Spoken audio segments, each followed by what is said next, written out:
Bom dia, galera do sexto e do oitavo ano. Espero que vocês estejam bem, com a graça de Deus, né? E que continue assim. Amém.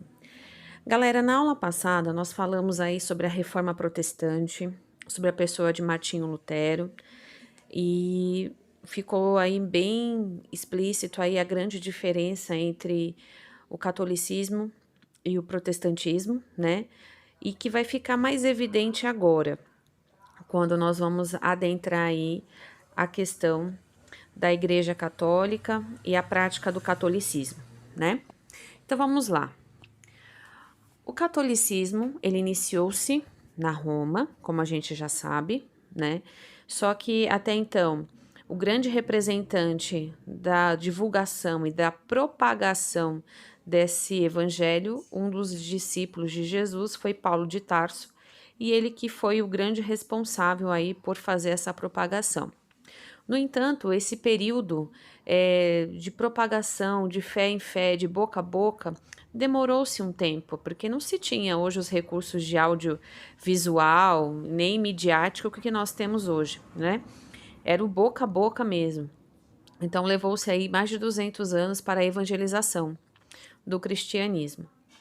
E os cristãos eram extremamente perseguidos, tá? Eles se encontravam até em cavernas, de tanto que o imperador Nero perseguia esses adeptos ao cristianismo.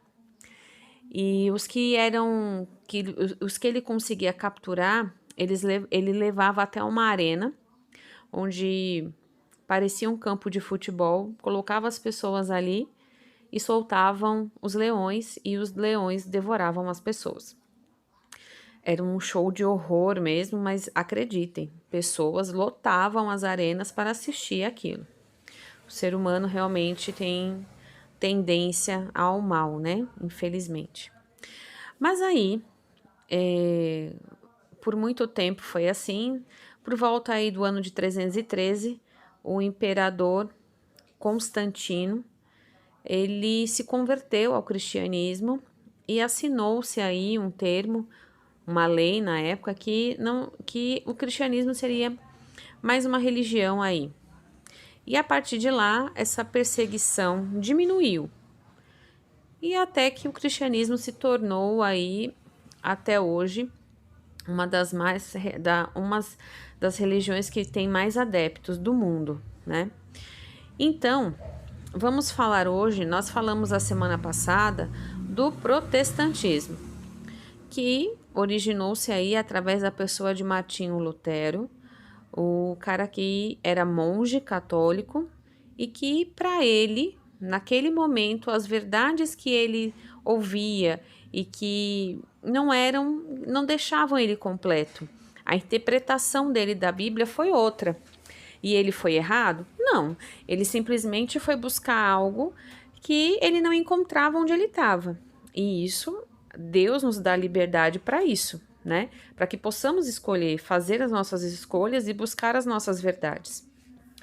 Enfim, Martinho Lutero criou aí uma nova vertente do cristianismo, como nós vimos na semana passada, chamada protestantismo. E hoje nós vamos falar aí do surgimento aí da Igreja Católica. Bom, na Idade Média, a Igreja Católica era muito centralizadora. Então, nós já vimos isso, vocês já viram isso em história, já viram isso um pouco em artes, né? E depois de um tempo, essa filosofia foi mudando.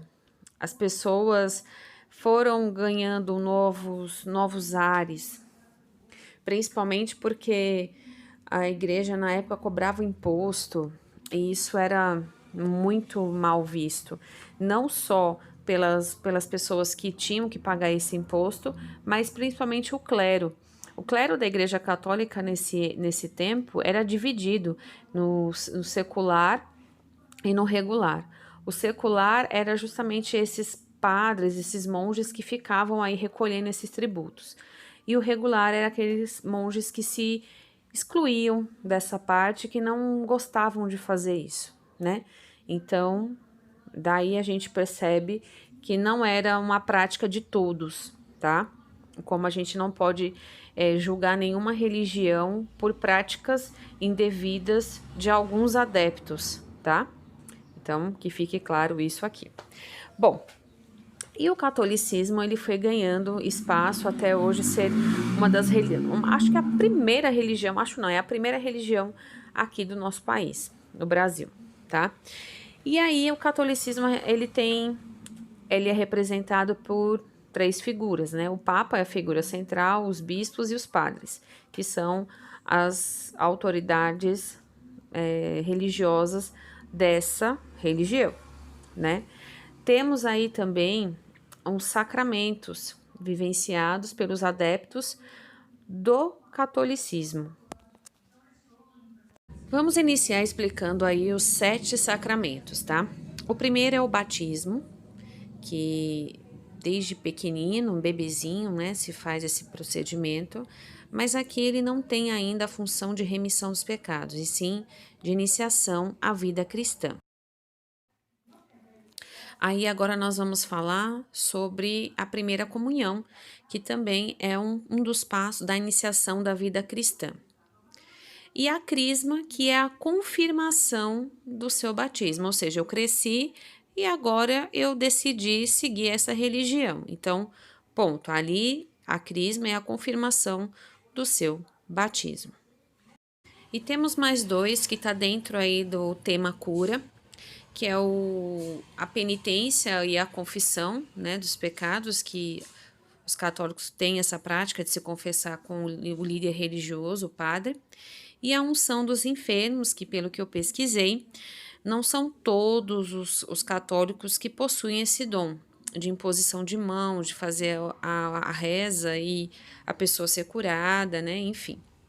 E temos também o último tema aí, chamado de serviço, que tem 2 itens, 2 sacramentos, que é a ordem, que é o deixar tudo em pró, né, da filosofia cristã, em pró da filosofia católica, que aí a gente pode dizer que são os padres, né, os bispos, que abdicam da sua vida conjugal, sentimental, para se casar mesmo com Cristo.